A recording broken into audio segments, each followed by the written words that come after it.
नमस्कार दोस्तों, India strikes channel पर आपका स्वागत है। तो जियोपॉलिटिक्स में एक टर्म है प्लॉजिबल डिनायबिलिटी। अब ये कंपैरेटिवली रीसेंट टर्म है, मॉडर्न टर्म है, जो तब यूज किया जाता है जब कोई कंट्री डायरेक्टली दूसरे कंट्री के साथ या फिर दूसरी रिजीम के साथ, दूसरे सत्ता में बैठे हुए लोगों के साथ डायरेक्टली कॉन्फ्लिक्ट में ना उतरे, बल्कि प्रॉक्सीज का इस्तेमाल करके उन कंट्रीज में, मतलब कि जो दूसरी कंट्रीज हैं, जो अपोजिंग कंट्रीज हैं, यहाँ पे जो एनिमी कंट्रीज समझा जाता है जिनको, उन कंट्रीज में एक कियोस क्रिएट करवाने की कोशिश की जाए या फिर वहां पर पूरा ही सत्ता परिवर्तन करवाने की कोशिश की जाए। तो इस प्रकार की जब एक्टिविटीज होती हैं तो उसको कहते हैं प्लॉजिबल डिनायबिलिटी, जहां पर जो देश है, जो एक्चुअल करवाने वाला देश है, वो उसमें से ना कहकर कि हमको इसके बारे में कुछ भी नहीं पता है, वो वहां से छिटक सकता है, वहां से निकल सकता है। तो ये एक बहुत ही इंटरेस्टिंग टर्म है। इसका उपयोग पाकिस्तान कई सारे सालों से कर रहा है, जिसमें वो जैश ए मोहम्मद जैसी संस्थाओं को, टेररिस्ट ऑर्गेनाइजेशंस को सपोर्ट देकर उनमें आतंकवादियों को बढ़ाकर उन आतंकवादियों को भारत में भेजने का काम करता है, और भारत में खास करके जो कश्मीर का इलाका है वहां पर उपद्रव मचाने का काम करता है। तो इस प्रकार की गतिविधियां करवाई जाती हैं और उसमें एक प्लॉजिबल डिनायबिलिटी का क्लॉज रहता है। इसी प्रकार की परिस्थितियां ईरान भी करवाता है, जैसे कि उसने हिजबुल्लाह, हमास और हुतीस को सपोर्ट देकर खड़ा किया इसराइल के अगेंस्ट में। उसी तरह से यूएस भी करवाता है, जिस तरह से हाल में असाद रिजिम को हटाया गया वहां से, एचटीएस और आईसिस को फिर से सपोर्ट देकर बैक एंड से। लेकिन वहां पर अगर डायरेक्टली उन लोगों के ऊपर ब्लेम करना है तो उसके पीछे के जो लिंक्स हैं वो निकालने पड़ते हैं। अब वो जो लिंक्स हैं वो निकालने के लिए बहुत सारी चैलेंजेस फेस करनी पड़ती हैं। रीजन भी कि उनको जो फाइनेंस मिलता है उन आतंकवादी संगठनों को या फिर ऐसे ग्रुप्स को जो कि रिबेलियस ग्रुप्स हैं, उनको जो फाइनेंस, फंडिंग, वेपन्स और ये सब चीजें मिलती हैं वो डायरेक्टली किसी कंट्री की गवर्नमेंट नहीं प्रोवाइड करती। उसके लिए बीच में कई सारी शेल कंपनीज होती हैं जिनके थ्रू वो पैसा ट्रांसफर किया जाता है, वेपन्स ट्रांसफर किए जाते हैं और अलग अलग माध्यमों से उन लोगों को सक्षम बनाया जाता है ताकि वे लोग इस प्रकार की टेररिस्ट एक्टिविटीज या फिर रिबेलियस एक्टिविटीज करें। तो इसी प्रकार से ये एक बहुत ही स्मार्ट मूव है जियोपॉलिटिकली, भले ही पाकिस्तान भी उसका उपयोग क्यों ना करता हो। It is a very smart move where countries administration, countries government can directly deny involvement in any such activities. तो इसको कहते हैं प्लॉजिबल डिनायबिलिटी।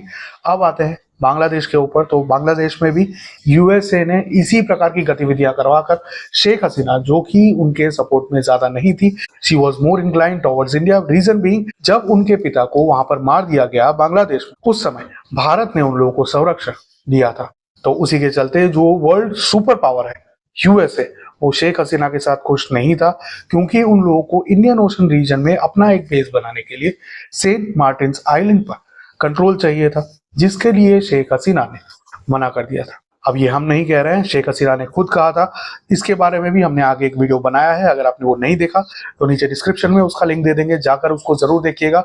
जब शेख हसीना का सत्ता परिवर्तन हुआ उसके पहले का उसका स्टेटमेंट था, वो स्टेटमेंट है, उसके ऊपर हमने डिस्कशन किया था। अगर आपने वो नहीं देखा तो आप जाकर जरूर देखिएगा, ताकि आपको समझ आए कि किस तरह से प्लॉजिबल डिनायबिलिटी का यूज करके वहां पर बांग्लादेश में जो आतंकवादी संगठन है, जो भी ऐसे रेडिकल लेफ्टिस्ट हैं और रेडिकल मुस्लिम्स, उन लोगों का उपयोग करके सत्ता परिवर्तित की गई और शेख हसीना को वहां से हटाकर वहां पर एक कठपुतली बिठा दी गई है, जो कि हाल में यूएसए के कहने पर नाचती हो, इस प्रकार का दिखाई पड़ रहा है और भारत में उपद्रव मचाने की और भारत को कॉन्स्टेंटली प्रोवोक करने की कोशिश कर रही हो, इस प्रकार का दिखाई पड़ रहा है। अब साथ ही में बांग्लादेश में जो हिंदुओं का नरसंहार हो रहा है और कांस्टेंट अटैक्स हो रहे हैं, कई सारे हिंदू लीडर्स को अरेस्ट कर लिया गया है, कई सारे लोगों को मार दिया गया है, कॉन्स्टेंटली अटैक्स चालू हैं।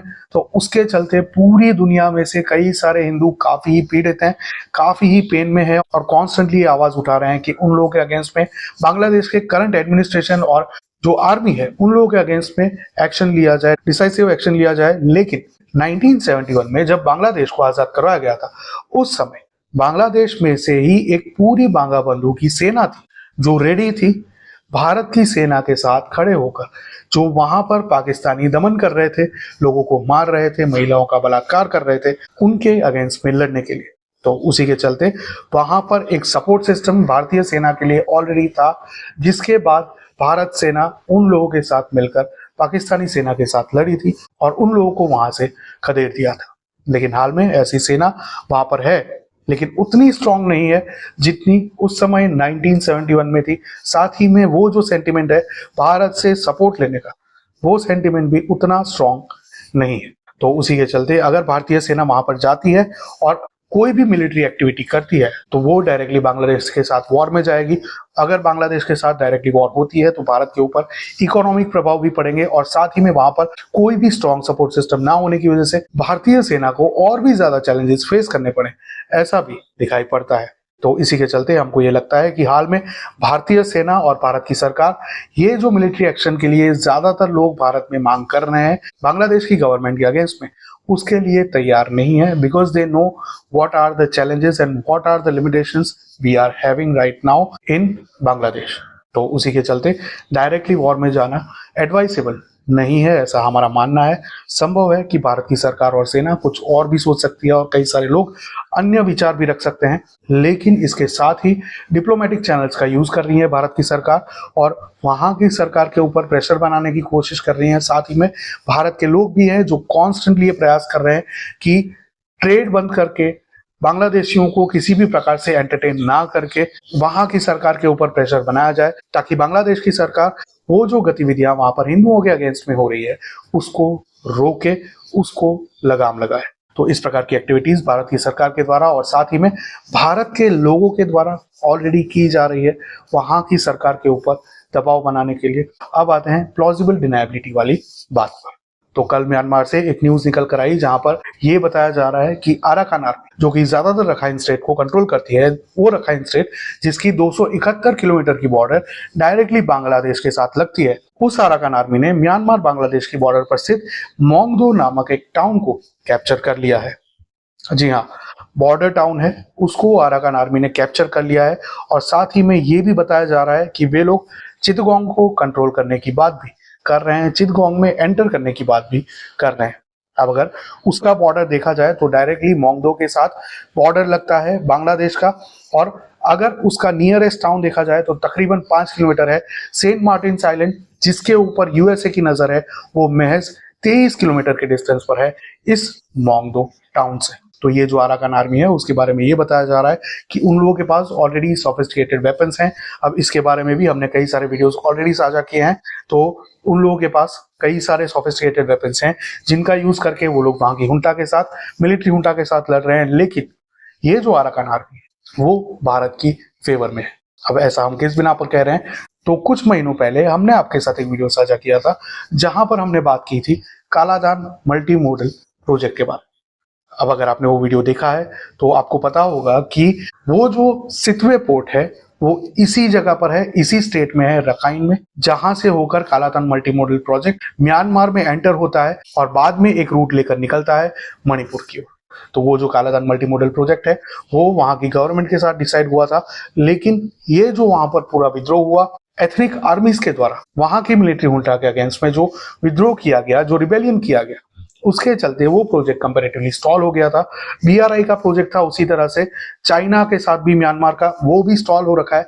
लेकिन कालादान मल्टी मॉडल प्रोजेक्ट में भारत की सरकार और कुछ रिप्रेजेंटेटिव्स अराकान आर्मी के साथ बात करके उन लोगों के पास, और साथ ही में तत्मदो जो कि वहां की मिलिट्री हुंटा है जो हाल में म्यांमार को रूल कर रही है, उन लोगों के साथ भी बात करके दोनों ही साइड से परमिशन लेकर ये जो प्रोजेक्ट है कालादान मल्टी मॉडल प्रोजेक्ट उसको आगे बढ़ाने की परमिशन ले ली थी। तो इस प्रकार से अराकान आर्मी के साथ भारत के रिश्ते पहले से अच्छे हैं। ऑलरेडी उन लोगों के साथ काफी लंबे समय से बातचीत चल रही थी। साथ ही में रिसेंटली एक मीटिंग भी रखी गई थी दिल्ली में, जिसमें डॉक्टर एस जयशंकर भी उपस्थित रहने वाले थे।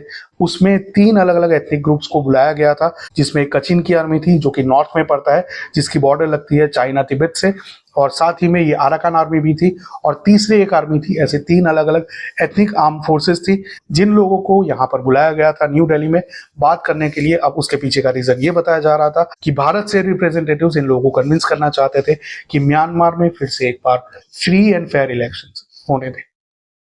लेकिन जिस प्रकार से बांग्लादेश की घटना हो रही है, बांग्लादेश की बॉर्डर पर अराकान आर्मी जिस तरह से एक्टिविटीज कर रही है, उससे ये लगता है कि कहीं ना कहीं बैक एंड में भारत की सरकार द्वारा सपोर्ट दिया जा रहा है अराकान आर्मी को, और उन लोगों के थ्रू वो जो चितगोंग का एरिया है उसको धीरे धीरे करके अपने कब्जे में लिया जाएगा। अब ये जो अराकान आर्मी है वो एक बुद्धिस्ट आर्मी है, हिंदू आर्मी है। तो वे लोग अगर ये चितगोंग का एरिया कंट्रोल कर लेते हैं या फिर उसका कोई पार्ट भी अगर कंट्रोल करते हैं तो वो भी बेनिफिशियल होगा, खास करके वहाँ के जो हिंदू हैं उन लोगों के लिए। रीजन भी कि वहाँ पर जो रेडिकल इस्लामिस्ट का उपयोग करके रेडिकल लेफ्टिस्ट फासिस्ट यूनुस जिस प्रकार से हिंदुओं के ऊपर हमला करवा रहा है, वो हमले होने से बचेंगे, क्योंकि इन लोगों के पास, अराकान आर्मी के पास सोफिस्टिकेटेड वेपन्स भी उपलब्ध हैं। तो उसी के चलते वहां के जो हिंदू हैं उन लोगों को धीरे धीरे करके किसी प्रकार से या तो वेपन्स या फिर सपोर्ट या फिर पूरा एरिया कैप्चर करके उन लोगों के लिए एक सेफ जोन बना दिया जाए, तो कोई भी चौंकने वाली बात नहीं होनी चाहिए। आने वाले समय में देखेंगे कि किस तरह से डेवलपमेंट होती है। हमको लगता है कि ये जो अराकान आर्मी का एडवांसमेंट है, जहां पर उन लोगों ने म्यांमार बांग्लादेश के बॉर्डर का टाउन कैप्चर कर लिया है, वो और भी आगे बढ़ेगा और वो चित्तगोंग के एरियाज को भी धीरे धीरे करके कैप्चर कर सकता है, या फिर वहां पर जो भी हिंदूज हैं उन लोगों को भी सपोर्ट प्रोवाइड कर सकता है। और उसमें कहीं ना कहीं भारत सरकार का सपोर्ट हो तो कोई भी चौंकने वाली बात नहीं होनी चाहिए। लेकिन फिर से बात वही आ जाती है कि डायरेक्टली कोई भी लिंक्स किसी को भी नहीं मिलेंगे। ये सिर्फ एक संभावना है कि भारत की सरकार अराकान आर्मी को सपोर्ट कर सकती है, या फिर हमारे अनुसार करना चाहिए भारत की सरकार को अराकान आर्मी को सपोर्ट, ताकि अराकान आर्मी बांग्लादेशी हिंदुओं को एटलीस्ट चिटगोंग के एरिया में जो हिंदू हैं उन लोगों को सुरक्षित रखने के लिए काम कर पाए। ये जो प्लॉजिबल डिनायबिलिटी वाली बात है, उसको अगर हिंदी में कहें तो वो सिंपली हो जाता है कि सांप भी मर जाए और लाठी भी ना टूटे। तो ये वही बात है प्लॉजिबल डिनायबिलिटी वाली, जो संभव है कि भारत सरकार कर सकती है म्यांमार की जो एथनिक आर्मीज हैं उन लोगों को सपोर्ट देकर, और साथ ही में वहां पर म्यांमार में भी पीस बनाने के लिए आगे अपने हिसाब से support they. Let's see how it goes. आप क्या सोचते हैं इसके बारे में, हमारे साथ कमेंट में जरूर साझा करें। वीडियो को लाइक करें, चैनल को सब्सक्राइब करें। QR कोड दिया है तो सपोर्ट करना ना भूलें। अगर आप स्टूडेंट हैं तो लाइक करके इसको ज्यादा से ज्यादा लोगों तक शेयर करें। मिलेंगे अगली खबर में, तब तक के लिए जय हिंद, हर हर महादेव।